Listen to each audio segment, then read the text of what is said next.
तो hello Sam पाई back. तो आज हम बात करें क्लासरूम एलाइट सीजन 2 के एपिसोड 11 जो भी स्टार्ट द क्यूट से a man who can not command himself will always be a slave. तो लेट्स बिगिन।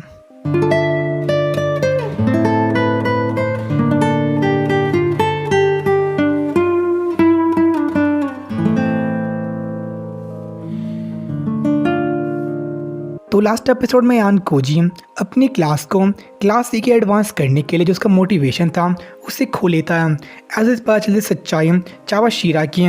तो उसके बाद नेक्स्ट से मिलता है कोई जावा से और वो इससे इंटरेक्ट नहीं करता है ऐसे लास्ट टाइम कहा था। तो उसके बाद जो क्लास डी थी वहाँ पे रोइन और उसके कुछ साथी आते हैं, बट वो जब देखते हैं कोइंजी को उस स्ट्रीम को लीव करते हुए तो उसका पीछा करना शुरू कर देते हैं। और जो ये चीज़ थी वहाँ पे लोगों को ठीक नहीं लगती है, इसलिए सुजने अयान कोजी सुडो युकीमुरा और अकीजो को फॉलो करते हैं।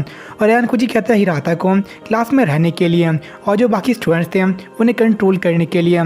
तो उसके जो बाहर पहुँचते हैं वो देखते क्लास के स्टूडेंट्स को सराउंड करते कोइंजी को, और जो रोइन था वहाँ पर बात करने आता उससे, बट दोनों एक दूसरे को इंसल्ट करना शुरू कर देते हैं। तो सुजने उन दो को स्टॉप करने का ट्राई करती हैं, लेकिन दोनों उसकी बात नहीं मानते हैं।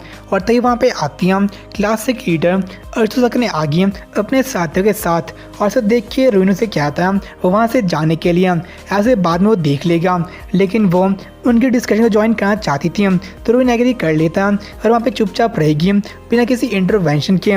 और कोइंजी भी समझ गया था कि रोइन वहाँ पे मास्टरमाइंड को ढूंढने आया था जो उसे प्लान में इंटरफेयर कर रहा था। तो उसे एश्योर करता है कि वो मास्टरमाइंड नहीं है और जो क्लास की स्टैंडिंग थी उससे कोई फ़र्क नहीं पड़ता, और इसलिए जितने बार से टेस्ट हुए थे उस पर अपना एफर्ट वो नहीं लगा रहा था। लेकिन रोइन पे विश्वास नहीं करता कि उस पर टेस्ट हुआ था शिप के ऊपर, वहाँ पे उसने बहुत हैवीली टेक पार्ट किया था। लेकिन कोइंजी क्लैरिफाई करता कि वो बस एक्सरसाइज थी और जो ग्रुप का सीन था उसमें टेक पार्ट नहीं करना चाह रहा था, और इसीलिए उसने सब कुछ किया था। लेकिन स्टिल जो रोइन था वो इस चीज़ पे एश्योर नहीं होता कि उसने किसी और गेम में टेक पार्ट नहीं किया था। तो इस बात की गारंटी नहीं थी कि कोइंजी अपनी क्लास को कंट्रोल नहीं कर रहा था, लेकिन इस पर कोई था उसे स्टूपिड कहता है। अगर वो इस कंक्लूजन पे आया था तो इस पर रोइन उसे धमकाता कि वो डोमिनेट कर सकता है वायलेंस के थ्रू। लेकिन जो कोइंजी था वो बिल्कुल तैयार था इसके लिए कि वहाँ पे जितने भी स्टूडेंट्स थे वो सबको नॉकआउट कर सकता अपने अकेले दम पे। तो ये चीज़ उनकी जो रोइन था वो ज़्यादा घबराता नहीं है, वो उल्टा इस चीज़ से एक्साइटेड था कि कोइंजी भी एक इंसेन पर्सन था, बट उससे एक अलग वे में। तो उनकी मिसअंडरस्टैंडिंग थी वो तो दूर हो जाती है। और उनसे पूछता है कि वो मास्टरमाइंड नहीं है तो क्या मास्टरमाइंड उन पीपल में से थे जो आप उसे रोकने के लिए आए थे। लेकिन कोइंजी उसको आंसर नहीं देता है। एज उसका थ्रिल था मास्टरमाइंड को पकड़ने का, उसे स्टील नहीं करना चाहता था। लेकिन ये सब चीज़ सुन के जो क्लास के लीडर थे करने आ गई, वो पूछती है रोइन से क्या वो सही में क्लास डी क्लैरो मैम को ढूंढ रहा था, और उसका मजाक उड़ाना शुरू कर देती है। तो इस पर रोइन था गुस्सा होके उसे अटैक करता है, बट सेकंड के अटेंडेंट था वो उसे रोक लेता है, खुद नॉकआउट हो जाता है। और चीज़ देख के सोचने थी उन सबको रोकने के लिए कहती है कि उनका बिहेवियर था वो एक प्रॉब्लम था स्कूल के लिए। लेकिन जो क्लास है और क्लास सी थी दोनों इस चीज़ एक्यूजेशंस को दरकिनार कर देती हैं, और सोचने के लिए वो दोनों बहुत ज़्यादा इंसेन थे और उनके दिमाग के साथ कुछ गलत था। और इसके बाद जो क्लास ए और कोइंजी थे वो वहाँ से चले जाते हैं, और रोइन कोइंजी को जाने देता क्योंकि वो पर्सन नहीं था जिसे वो ढूंढ रहा था। एज उनके थॉट प्रोसेस बिल्कुल अलग थे, और वो ऐसा पर्सन नहीं था जो काम करे सुजने के साथ। तो सच पूछता सुजने और बाकी सबसे कि क्या सोचते कोइंजी के बारे में, बट वो कोई रिप्लाई नहीं देती हैं और उल्टा उसके बिहेवियर को इराटिक कहती है, मतलब कि अनप्रिडिक्टेबल, और उसे समझ नहीं पा रही तो उसने सब कुछ क्यों किया था। लेकिन रोइन के अकॉर्डिंग जो आज का इंसिडेंट था उससे नैरो डाउन कर पाया था सस्पेक्ट को जो कि मास्टरमाइंड हो सकते हैं। लेकिन सुजने को इस चीज़ में कोई इंटरेस्ट नहीं था कि वो क्या कर रहा था, और उसे कहती है अपने क्लासमेट से दूर रहने के लिए।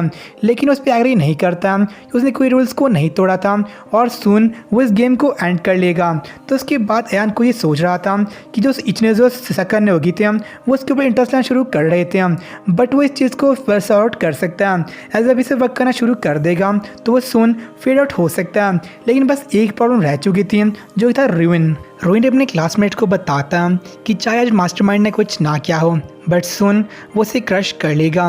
और पेपर शेफ के बाद उसने साइन किए थे वॉच डॉग्स क्लास डी को स्टूडेंट्स पे ऑब्जर्व करने के लिए, और उनका पर्पस था जो क्लास डी में जो टेंशन थी उन्हें इंक्रीज करने के लिए।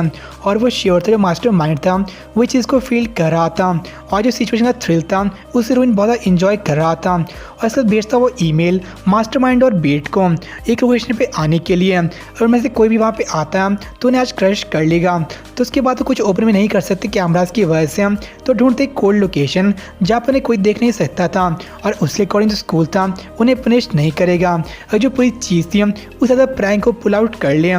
और हम देखते जो पेट थी एज एक्सपेक्टेड कोई जावा थी, तो रोइन बहुत श्योर था कि वो वहाँ पे आएगी एज उसकी वीकनेस उसके पास थी। और हम देखते कुछ टाइम के बाद जो कोई जावा थी वो सही में वहाँ पे आती है अकेले, लेकिन उसे कोई आइडिया नहीं था वहाँ पे क्या चल रहा था, और उसके अकॉर्डिंग वो वहाँ पे आई थी ताकि जो रोइन था उसके बारे में कोई भी बेकार सी अफवाह ना फैलाए। लेकिन जो रोइन और उसके साथी थे वो सब जानते थे उसके पास्ट के बारे में कि जो मिडिल स्कूल था वहाँ पे बहुत ज़्यादा बुली हुई थी, और उसे वहाँ पे बांध लेते हैं। तो उन्होंने उसे क्या था मास्टरमाइंड का पता बताने के लिए जो उसे और उसने कंट्रोल कर रहा था, और वो बता देगी उसका पास था उसे रिवील नहीं करेगी।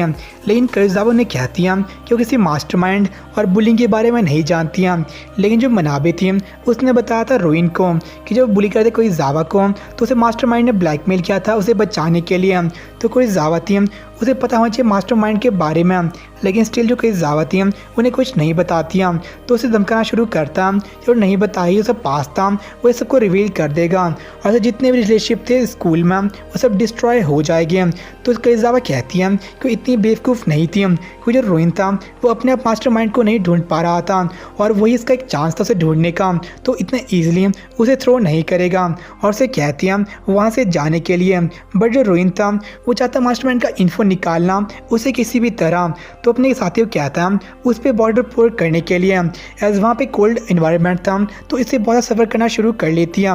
और रोइन के अकॉर्डिंग जो स्कूल था ये पहले लगता है रूल से गवर्न होता है, लेकिन जो एक्चुअल में स्कूल था यहाँ पे बहुत सारे फोर्सफुल मेथड्स या फिर इलीगल थिंग्स आप कर सकते हैं एक सर्टेन डिग्री तक, और जिसके पास भी दिमाग होगा वो इस डिग्री या फिर जिसकी लिमिट थी उसे टेस्ट करेगा ट्रायल एंड एरर से। और जो अभी कर रहा था वो भी चीज़ का पार्ट था, तो वे उस पर कंटिन्यूसली पानी पोर कर रहे थे उसके ट्रॉमा को ट्रिगर करने के लिए, ताकि उसका ट्रॉमा था उसे ब्रेकडाउन स्लोली कर लिया।